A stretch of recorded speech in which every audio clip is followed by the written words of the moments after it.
नमस्कार, आप सभी दर्शकों का एक बार फिर से बहुत बहुत स्वागत है। आप देख रहे हैं TNR न्यूज़ का खास कार्यक्रम आज की राजनीति।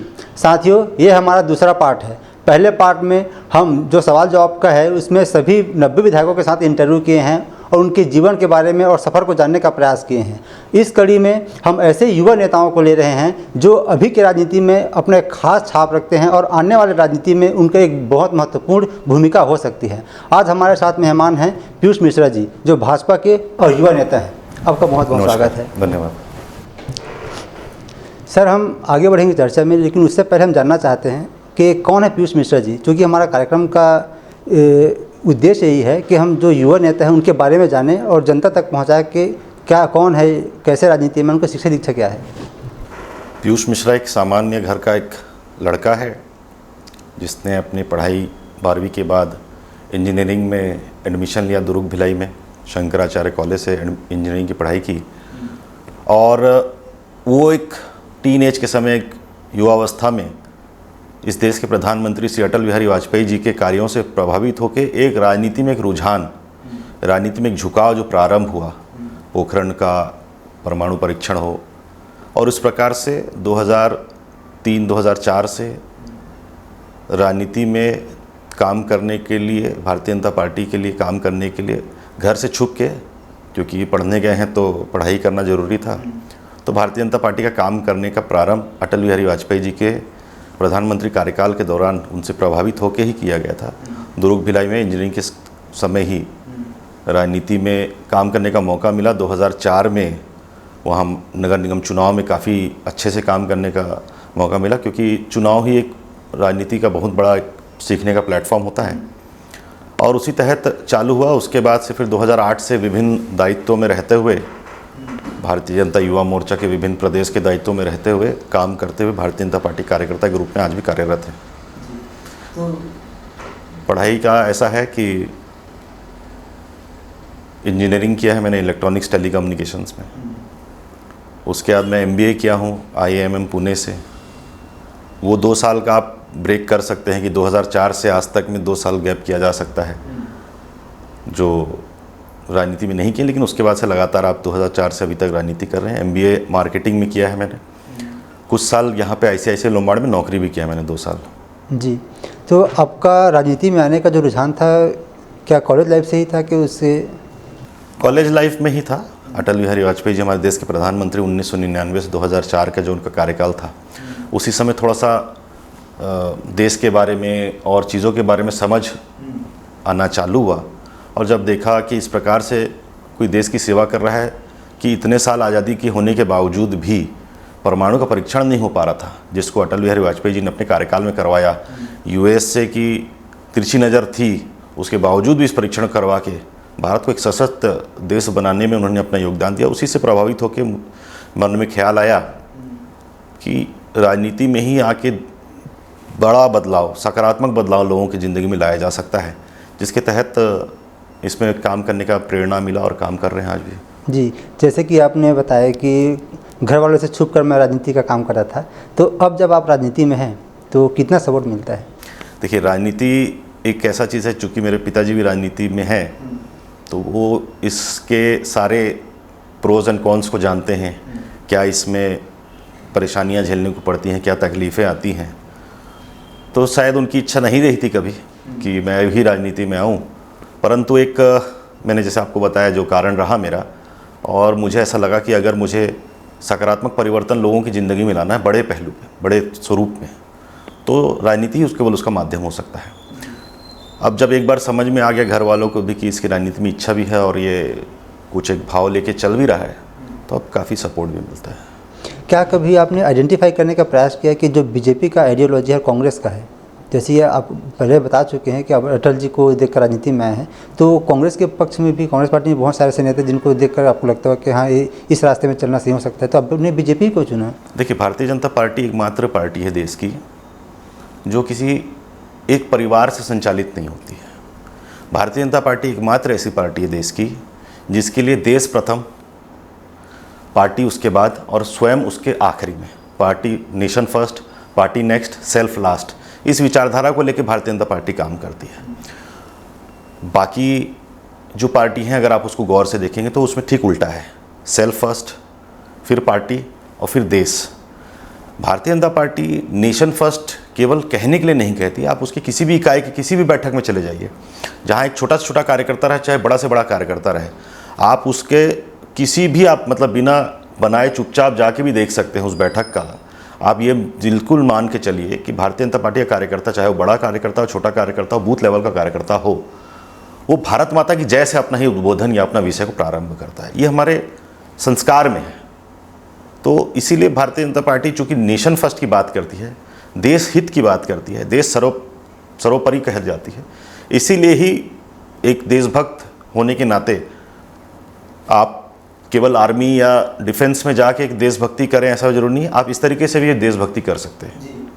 अभी आपने पिताजी का जिक्र किया, तो पुरंदर मिश्रा जो वर्तमान में उत्तर से विधायक हैं, वो आपके पिताजी हैं।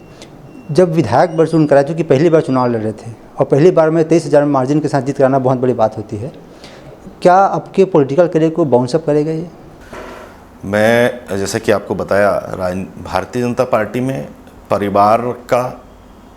परिवारवाद नहीं होता है, एक परंपरावाद होता है। हमारे यहाँ एक परंपरा है।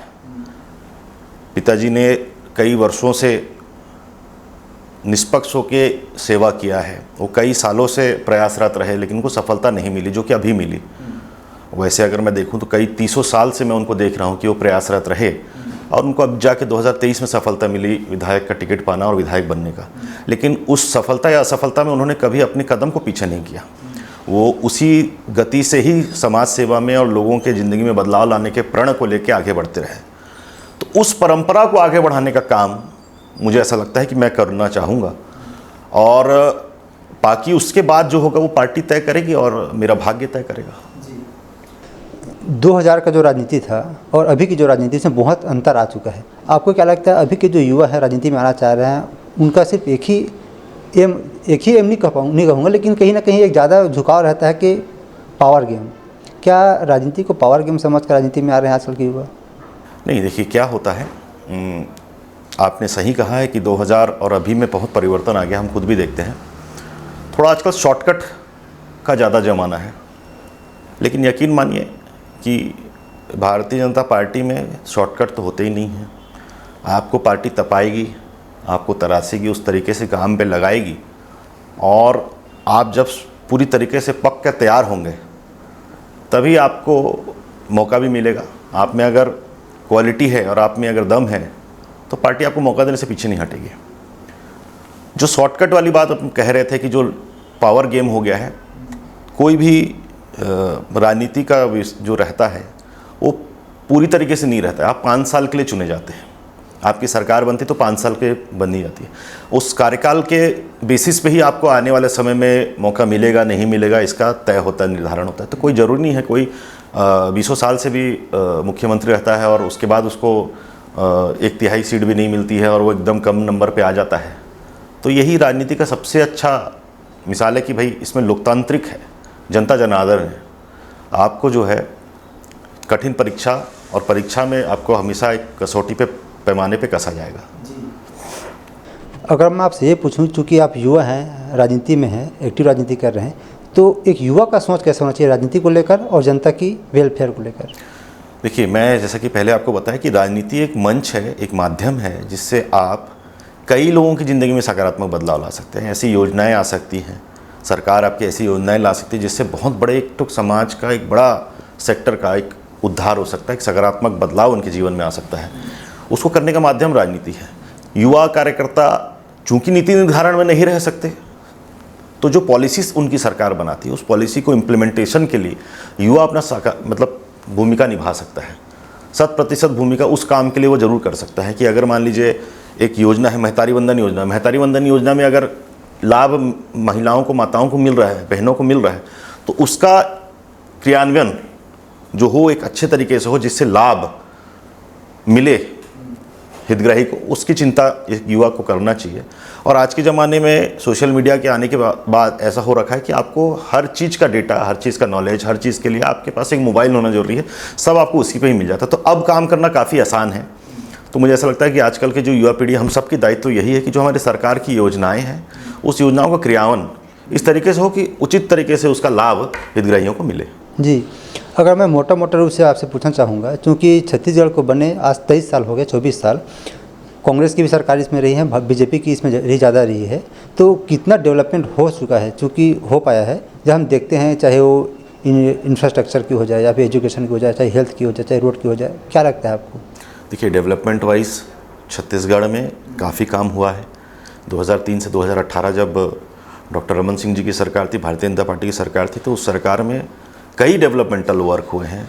आज जितने आप अटल एक्सप्रेसवे देख रहे हैं, आप जितने कैनाल लिंकिंग रोड देख रहे हैं, आप जितने मुख्यमंत्री सड़क योजना के तहत जो गाँव को भी सड़क पहुँचाने काम हुआ है, बिजली के लिए काम हुआ है, पीडीएस प्रणाली में चावल बंटने का जो काम हुआ है, और एम्स का खुलना, यहाँ पे आईआईटी का खुलना, आईआईएम का खुलना, विश्व स्तरीय जो संस्थान है उनका यहाँ आना, और अगर आप आज देखेंगे तो पूरे देश भर में छत्तीसगढ़ को एक आशा की निगाहों से देखा जाता है।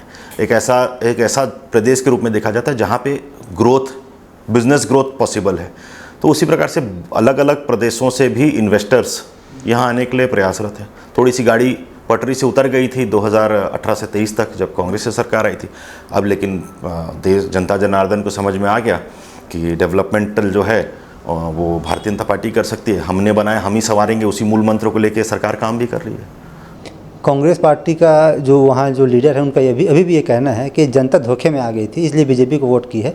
जितने विकास का काम कांग्रेस सरकार में रहते हुए कांग्रेस ने की है, आज तक बीजेपी नहीं कर पाई है 15 साल में। नहीं, मैं कांग्रेस के मित्र से सहमत हूँ कि वो धोखा में आ गई थी। वो 2018 में धोखे में आई थी। जनता जो है छत्तीसगढ़ के प्रदेश की, वो 2018 में धोखे में आई थी, और उस भूल को जैसे ही मौका मिला 2023 में, जब हमारी 2003, 2008 और 2013 में जो सरकारें थी उसमें जितने सीट थे उससे ज़्यादा सीट में हम 2023 में जीत के सरकार बना रहे हैं। जनता की सेवा करने के लिए हमने शासन में हमको जनता ने लाया है।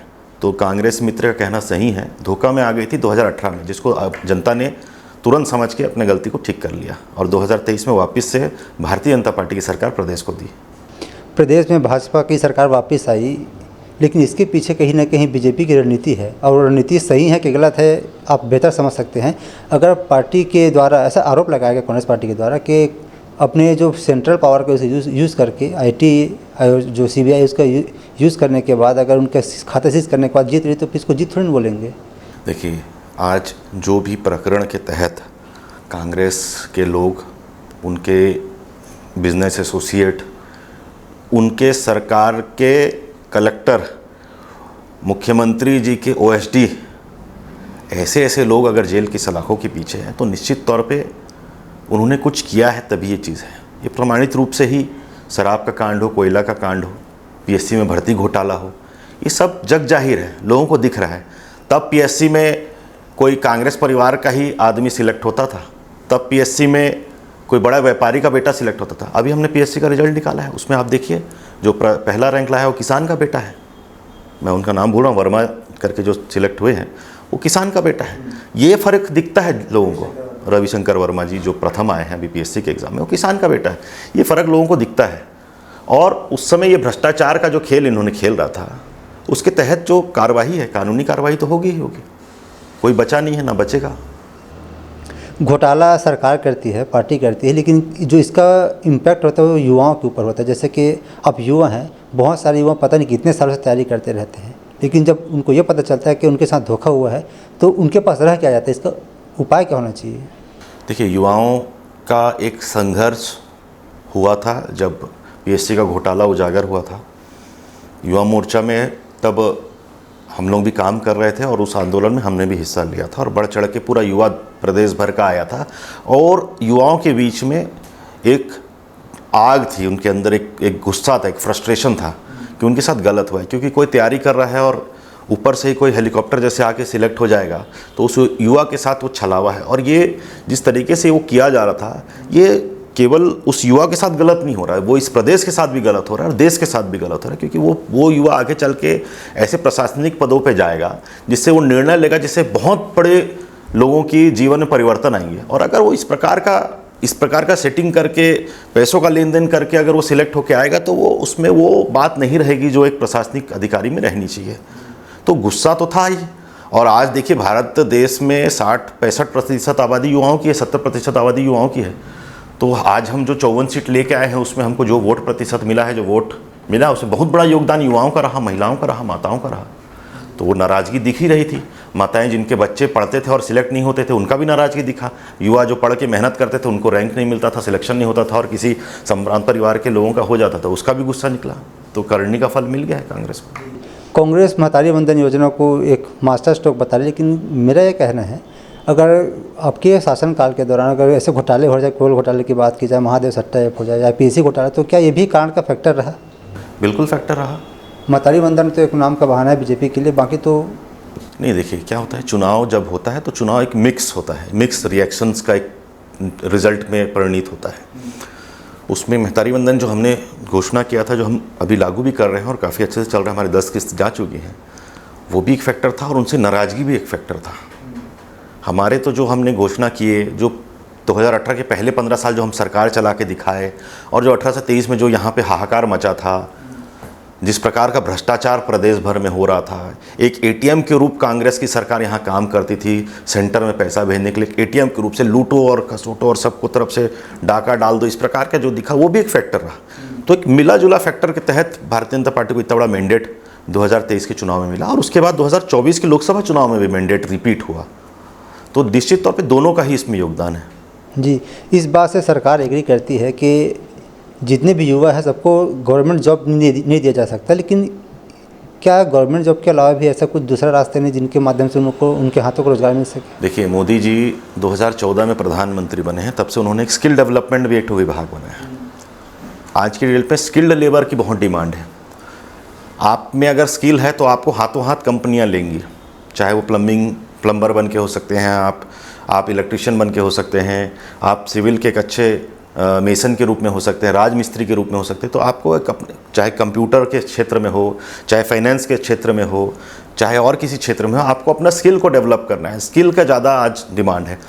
और मोदी जी ने एक बात ये भी कहा कि आप खुद बने और खुद नौकरी दें लोगों को, अपना व्यापार चालू करें। जो आज हम स्टार्टअप कल्चर जो इतना देख रहे हैं, जो देश भर में व्याप्त है और काफ़ी बड़ी संख्या में आज भारत को भी एक नज़र से देखा जाता है कि एक स्टार्टअप हब है भारत देश भी, तो उसमें कहीं ना कहीं ये सारे जो बातें भारतीय जनता पार्टी की सरकार ने कही थी उसका ही योगदान है। आज देखिए, अब आप इतने सारे स्टार्टअप हैं, इतने सारे IPOs आ रहे हैं, इतने सारे स्टार्टअप को फंडिंग मिल रहा है, इतने नए नए तरीके के बिजनेस हो रहे हैं।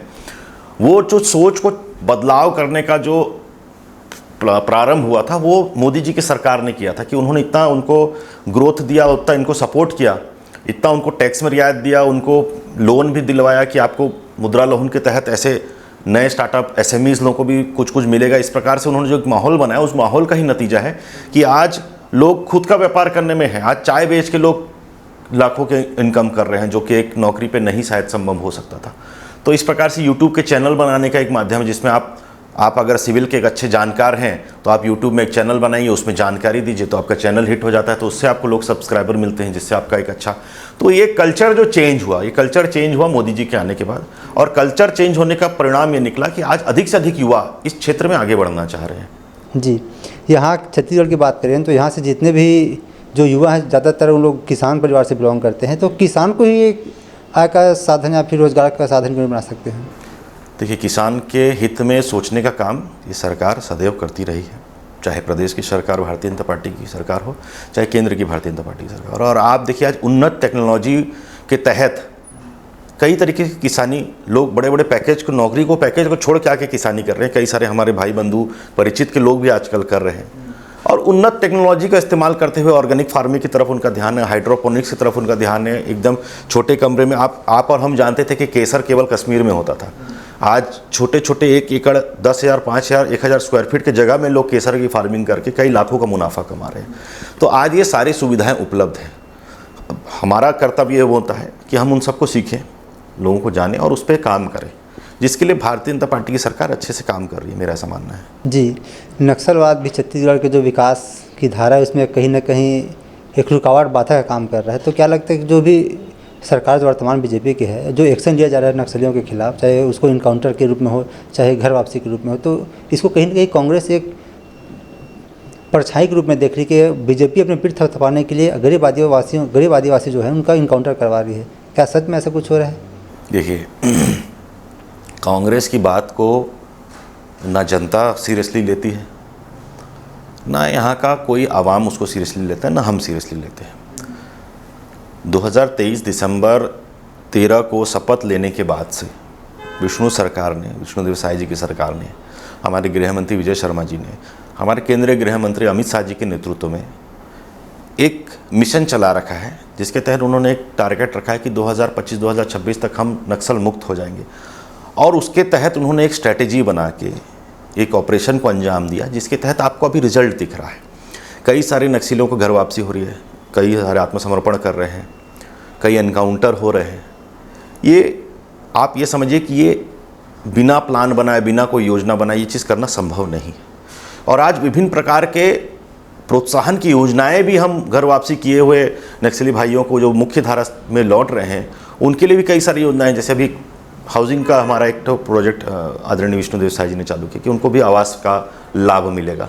तो इस प्रकार से प्रोत्साहन देके, वार्ता करके, संवाद करके, एक हमारे गृह मंत्री जी ऐसे जगह पे जाते हैं जहाँ पे पहले कोई नहीं गया है, वो भी बाइक में बैठ के जाते हैं, वहाँ संवाद करते हैं, वहाँ पट्टा बांटते हैं।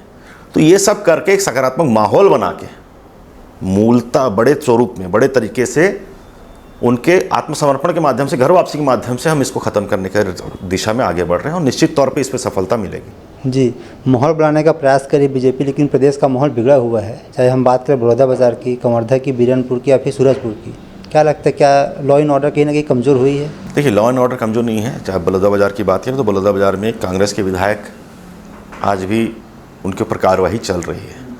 राजनीति में कई प्रकार की चीज़ें होती हैं जिसको नकारा नहीं जा सकता, लेकिन चूंकि हम सरकार में, हम लॉ एंड ऑर्डर हमारा दायित्व है, हमारा जिम्मेदारी है, तो इसके तहत जो भी काम करने योग्य हैं, जो भी काम करना चाहिए, हमारे सारे मंत्री, हमारे सारे विभाग अध्यक्ष उसके लिए काम में लगे हुए हैं, ताकि ये हमारा लॉ एंड ऑर्डर सुचारू रूप से चले और प्रदेश हम शांति तरीके से चला सकें।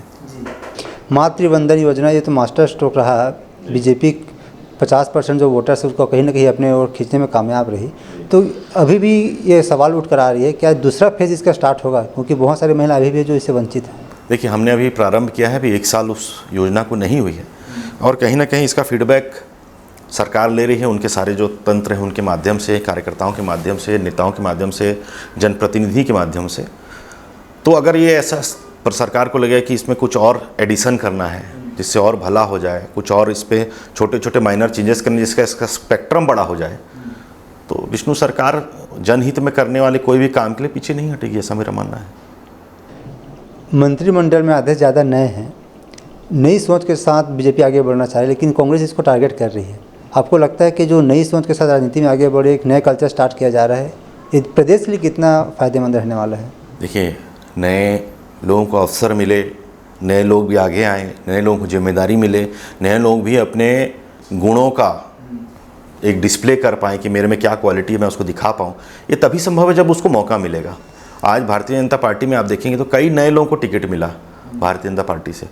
आप देखेंगे तो फर्स्ट टाइमर्स कई लोगों को मंत्री बनाया गया है। आप अगर देखेंगे तो आज डिप्टी सीएम हमारे विजय शर्मा जी फर्स्ट टाइम के विधायक हैं, लेकिन उनको आज डिप्टी सीएम और गृह विभाग जैसे महत्वपूर्ण जिम्मेदारी दी गई और वो बहुत अच्छे से उस काम को कर रहे हैं।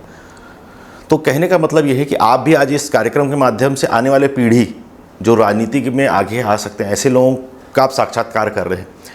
तो वो तभी होगा आप भी एक मौका दिए साक्षात्कार करने का। भाई, आपको स्थापित नेताओं की कमी नहीं है, उनका इंटरव्यू करेंगे तो आपके पूरे साल का इटिनरी बन जाएगा, आपके पूरा डेज बुक हो जाएंगे। लेकिन आपने एक नई सोच के साथ कि जो आने वाले पीढ़ी के नेता हो सकते हैं, युवाओं को मौका मिलने के हिसाब से आपने भी मौका दिया अपने कार्यक्रम में, युवाओं को बुला के, युवाओं से बात करके, उनके बारे में जान के, उनके बारे में लोगों को बता के।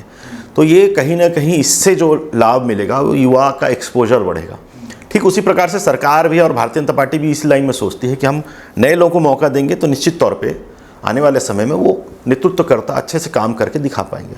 कांग्रेस का दुर्भाग्य ये है कि उनके पास केवल 8-10 लोग हैं और उन्हीं में उन लोग आपस में इतना खींचतान रहता है कि उनको नए लोगों को मौका देने का नहीं मिल पाता। अब जिस नए को मौका नहीं मिला है वो कुछ तो बोलेगा, माइक पकड़ा है, कैमरा चालू है, तो कुछ उसको बोलना ही है, तो वो यही बोलेगा कि नहीं कर पा रहे हैं, लेकिन उसका टीज़ बोल रहा है। वो जो फ्रस्ट्रेटेड फील करता है कि वहाँ मौका मिल रहा है, यहाँ नहीं मिल रहा है, इसलिए हमारे कांग्रेस के भाई इस प्रकार की बात कहता है। इसी कार्यक्रम में पहले भाग में कवासी लखमा जी ने विजय शर्मा जी के बारे में बोला था कि वो बड़ा बोला है, पहली बार चुन कर आए हैं, उनको बड़ा पद दे दिया गया है। कवासी लखमा जी को सदन से लेके उनके क्षेत्र में सब मजाकिया के रूप से देखते हैं। वो सदन में भी जब बोलते हैं तो सब हंसने के रूप में उनको देखते हैं, और जब वो क्षेत्र में भी भाषण देते हैं तो वो उसी प्रकार के ही करते हैं। तो उनके किसी टिप्पणी पे कुछ भी बोलना कोई सेंस नहीं बनाता है, मतलब उसका कोई सेंस ही नहीं बनेगा।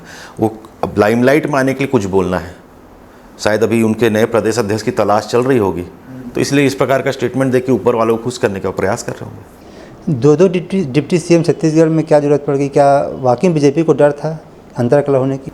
नहीं, ये पार्टी का एक नया उन्होंने एक स्ट्रैटेजी अपनाया है, जिसके तहत केवल छत्तीसगढ़ ही नहीं, आप देखेंगे तो उत्तर प्रदेश में भी, उड़ीसा में भी, राजस्थान में भी, और तमाम जगह पे जहाँ पे हमारे मध्य प्रदेश में भी जहाँ हमारी सरकार बन रही है, वहाँ पे एक सीएम और 2 डिप्टी सीएम के तहत हमने एक नया फार्मूला के तहत काम करना चालू किया, जो बहुत अच्छे से हमारा क्रियान्वयन हो रहा है। उत्तर प्रदेश में इस चीज़ को लागू किए थे, उसका रिजल्ट देखे और उसको हर जगह चालू किया कि अधिक से अधिक लोगों को मौका मिले और एक बैलेंस बने, उसके लिए ही किया जा रहा है, जो कि मुझे लगता है काफ़ी अच्छा है।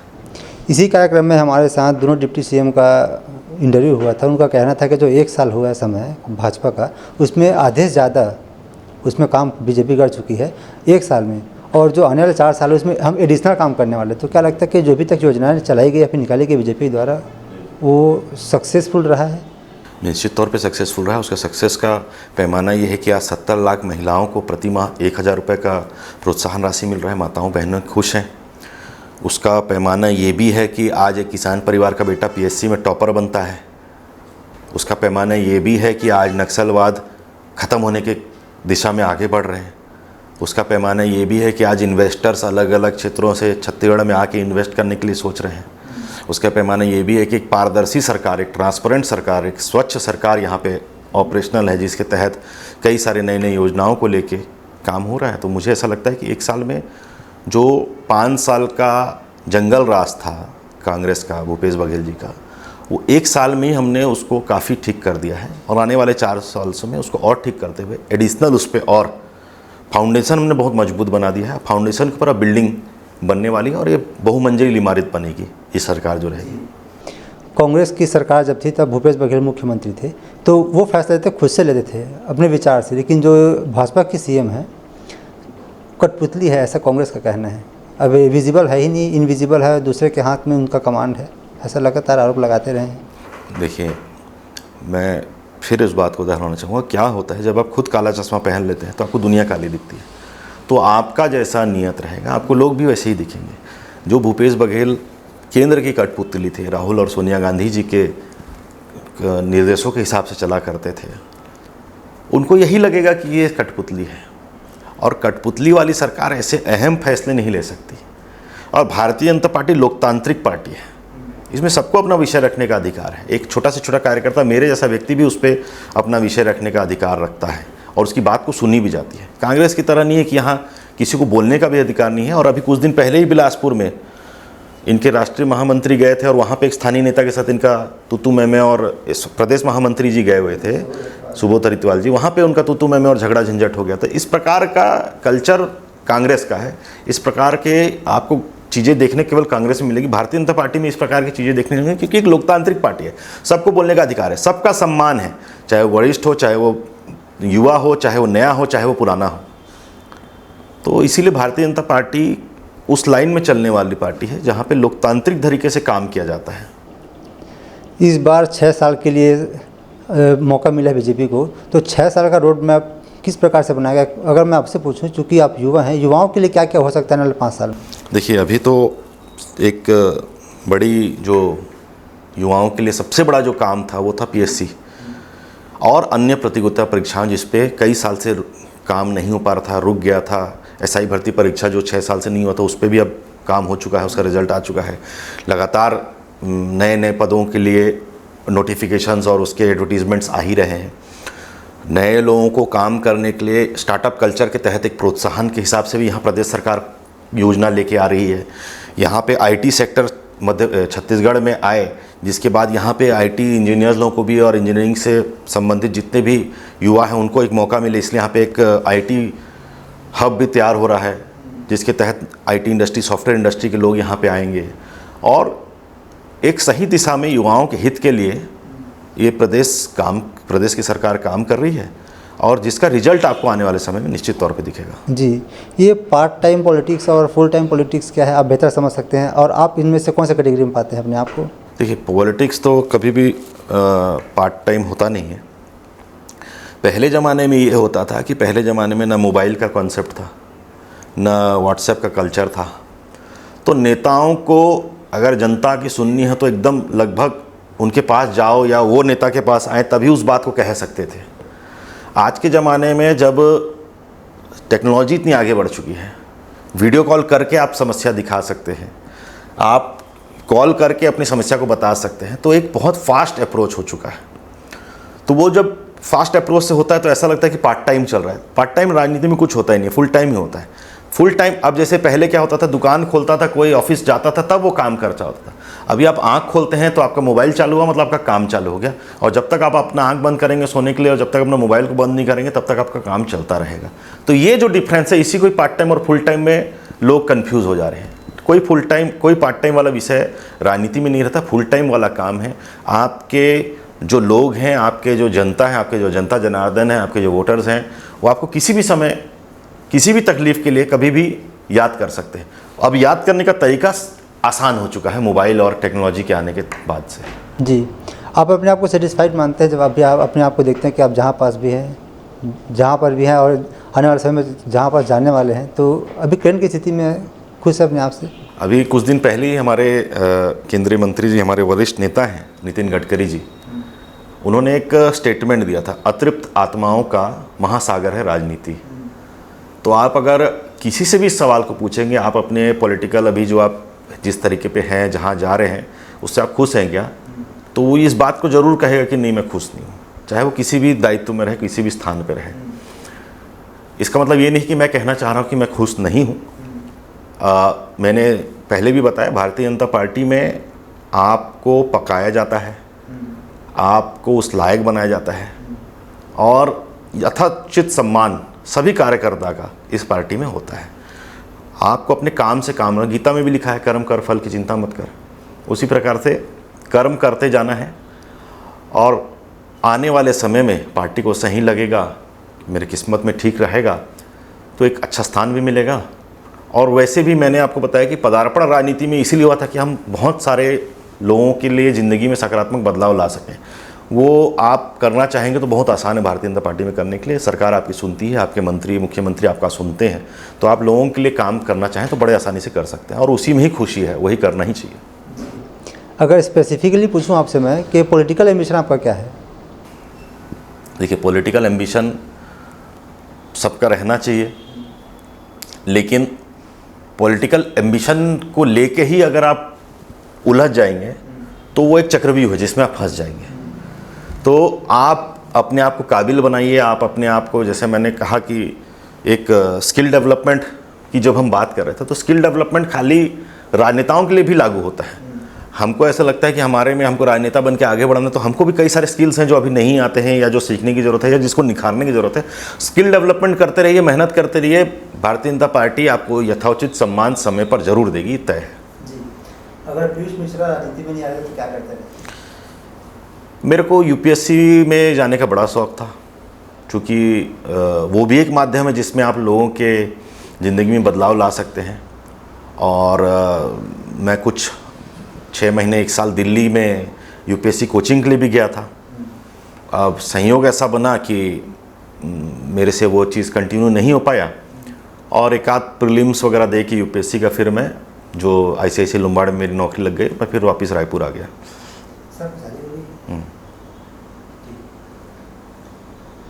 बहुत धन्यवाद आपका, आप हमसे जुड़े, समय निकाले, अपने अनुभव से साझा किए। जाते जाते हमारे माध्यम से कुछ संदेश देना चाहेंगे खासकर युवाओं को? आपके माध्यम से मैं युवाओं को यही संदेश देना चाहूँगा कि भारत देश आज युवा एक देश है, छत्तीसगढ़ प्रदेश एक युवा प्रदेश है। आने वाले समय में ये युवा ही इस प्रदेश को सशक्त बनाने के लिए, इस प्रदेश को मजबूत बनाने के लिए, इस प्रदेश को कृषि के रूप में आगे बढ़ाने के लिए, आर्थिक रूप से आगे बढ़ाने के लिए, बाकी इंफ्रास्ट्रक्चर के रूप में आगे बढ़ाने के लिए अपना योगदान दें। आप जिस तरीके से भी हो अपने अपने क्षेत्र में अच्छा काम करने के लिए प्रयासरत रहें ताकि आपका प्रदेश, आपका देश आगे बढ़े। बहुत बहुत धन्यवाद। युवा नेता जो बीजेपी पार्टी की ओर से आते हैं, पीयूष मिश्रा जी, जिनका कहना है कि अगर राजनीति में आना है तो जन सेवा लेकर आओ और एक एम लेकर आओ ताकि उस एम के साथ आप आगे बढ़ सको और अपने एम को, गोल को अचीव कर सको। साथियों, फिलहाल इस कार्यक्रम में इतनी ही। अगली बार आपसे फिर होगी मुलाकात एक नए कार्यक्रम में नए मेहमान के साथ। तब तक के लिए अनुमति दीजिए। नमस्कार।